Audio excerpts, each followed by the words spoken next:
प्रधानमंत्री आवास योजना को लेकर अब चैलेंज पॉलिटिक्स पूरे छत्तीसगढ़ में शुरू हो चुकी है। डिप्टी सीएम विजय शर्मा की चुनौती पूर्व मुख्यमंत्री भूपेश बघेल ने स्वीकार ली है। कहा कि मंच और स्थान आप तय कर लें, समय भी आप तय कर लें।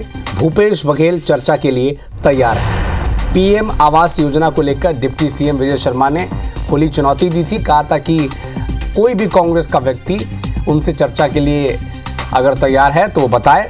तो अब देखिए, भूपेश बघेल ने, पूर्व मुख्यमंत्री, उन्होंने ये चैलेंज स्वीकारा और कहा कि समय स्थान आप तय कर लें, यानी बीजेपी तय कर ले, विजय शर्मा तय कर लें, वो चर्चा के लिए तैयार है।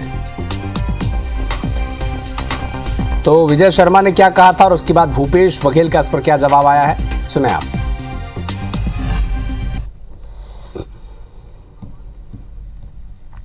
कांग्रेस के भूपेश बघेल जी या कोई भी नेता प्रधानमंत्री आवास के लिए मेरे सामने बैठ जाए, बताएं, मैं आ जाऊंगा भाई।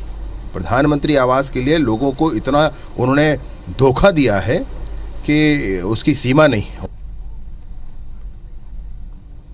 भैया मंच और स्थान तय कर लें, तो मीडिया भी रहे, मंच बना ले, समय तय कर ले, कांग्रेस के लोग इस चुनौती को स्वीकार करें। केंद्रीय जल शक्ति राज्य मंत्री डॉक्टर राजभूषण निषाद रायपुर के दौरे पर हैं। इस दौरान उन्होंने भारत और पाकिस्तान के वर्तमान हालात पर कहा है कि हमारे जवानों ने आतंकियों को उनके ठिकानों पर मार दिया है, ध्वस्त किया है आतंकियों ठिकानों को, ईंट का जवाब पत्थर से दिया है। इसी बीच छत्तीसगढ़ और उड़ीसा के बीच चल रहे नदी विवाद को लेकर कहा कि दोनों राज्यों के मुख्यमंत्री और मंत्री से चर्चा हुई है। जल्द ही महानदी और इंद्रावती विवाद को सुलझा लिया जाएगा।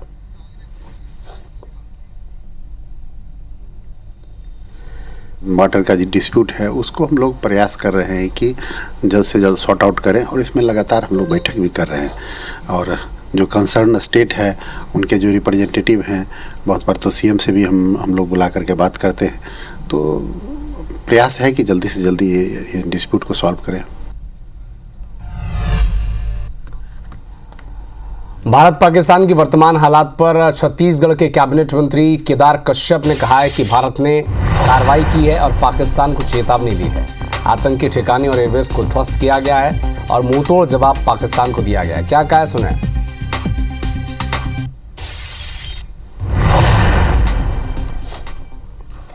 कहीं न कहीं से पाकिस्तान को ये चेतावनी तो मिल गई कि भारत पर इस तरीके से कोई कार्रवाई या आतंकवादियों को जिस तरीके से वो संरक्षण देता है और उस बेस पे उनके जितने भी एयरबेस और बाकी जो आतंकी ठिकाने हैं उनको जिस तरीके से नष्ट किया गया, तो उनको उनके मुंह तोड़ जवाब देने का काम भारत हमेशा किया है। तो मंत्री केदार कश्यप का बयान ये भी आया है कि सुशासन तिहार में जो कार्रवाई हो रही है उस पर कहा है कि छत्तीसगढ़ में 2 महीने से सुशासन तिहार चल रहा है। लगातार समस्याओं का समाधान राज्य सरकार कर रही है और कांग्रेस की सरकार में लोगों की समस्याएं बढ़ी थी। कई अधिकारी कर्मचारियों की आदत भी वैसी हो गई थी, लेकिन अब साय सरकार में सबको ठीक किया जा रहा है।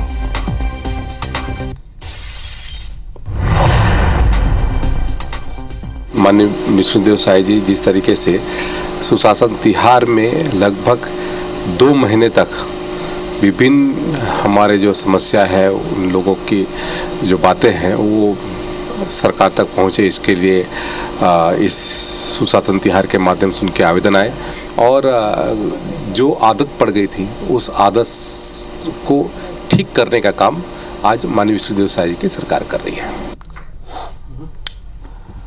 रायपुर में कांग्रेस पार्टी ने संसद का विशेष सत्र बुलाने की मांग की है। कांग्रेस के राष्ट्रीय प्रवक्ता पवन खेड़ा का पोस्ट सामने आ चुका है। उन्होंने लिखा है कि भारत पाकिस्तान के बीच कार्रवाई रोकने पर सहमति बनी है, सभी तरह की गोलीबारी और सैनिक कार्रवाई पर सहमति बनी है, लेकिन इसकी जानकारी हमें अमेरिकी राष्ट्रपति से मिली। पिछले 5 से 7 दिनों में भारत ने क्या हासिल किया, क्या खोया, पहलगाम के पीड़ितों को न्याय मिला या फिर नहीं, ये देश को जानने का हक है। और ये पोस्ट पवन खेड़ा ने किया है।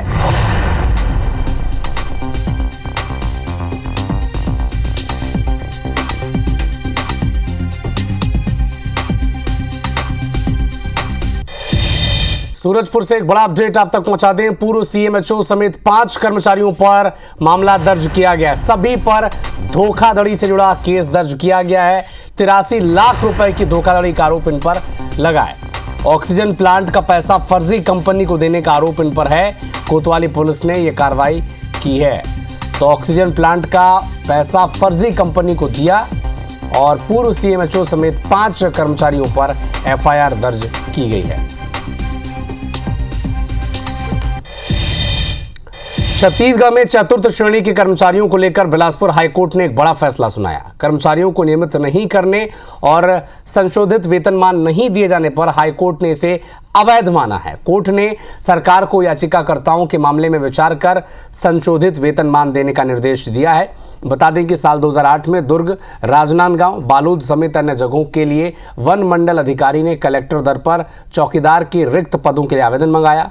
लिखित परीक्षा और इंटरव्यू के बाद याचिकाकर्ताओं की नियुक्ति हुई, लेकिन 17 साल की सेवा देने के बाद भी उन्हें नियमित और संशोधित वेतनमान नहीं दिया गया। इसे लेकर कर्मचारियों ने हाईकोर्ट में याचिका दायर की थी।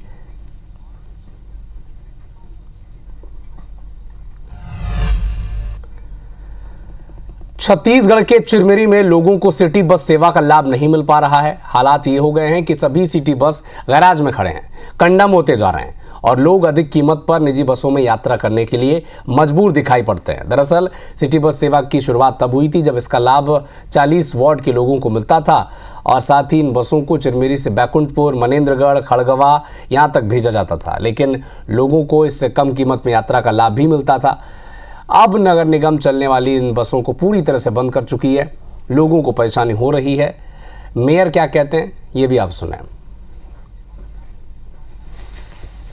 बसें इतनी कंडम स्थिति में हैं, उन बसों को सुधारने के लिए हमने शासन के पास एक प्रपोजल भी भेजा है कि सिटी बसें नियमित रूप से संचालित हो सकें। चूँकि जून नया सेटअप आने का है तो अपन उस प्रपोज से भी काम कर रहे हैं और बसों को सुधरवाने का भी प्रयास कर रहे हैं ताकि लोगों को उसकी सुविधाओं का लाभ मिल सके।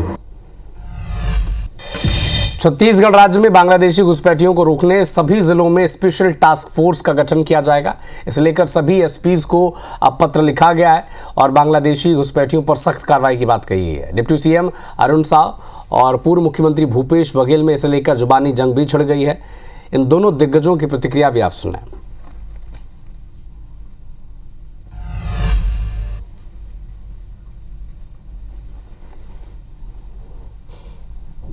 देखिए, लगातार हमारी सरकार कार्यवाही कर रही है। जो बांग्लादेशी घुसपैठिए हैं, जो संदिग्ध लोग हैं, उनकी लगातार जांच हो रही है, उन पर लगातार कार्यवाही हो रही है। ऐसे किसी भी व्यक्ति को छत्तीसगढ़ में निश्चित रूप से कोई पनाह नहीं मिलेगा, उन पर ठोस और मजबूत कार्यवाही होगी। यहाँ कितने पाकिस्तानी आइडेंटिफाई हुए और कितने को निकाला गया यहाँ से, सरकार बताए, क्योंकि सभी जगह रात भर जाग के सारे पुलिस वाले सब दबिश दिए थे। उसको क्या हुआ? पाकिस्तानी क्या हुआ, बांग्लादेशियों क्या हुआ? ये जहाँ चुनाव होते हैं ना, वहाँ फिर बांग्लादेशी घुसपैठे आ जाते हैं। अभी बंगाल में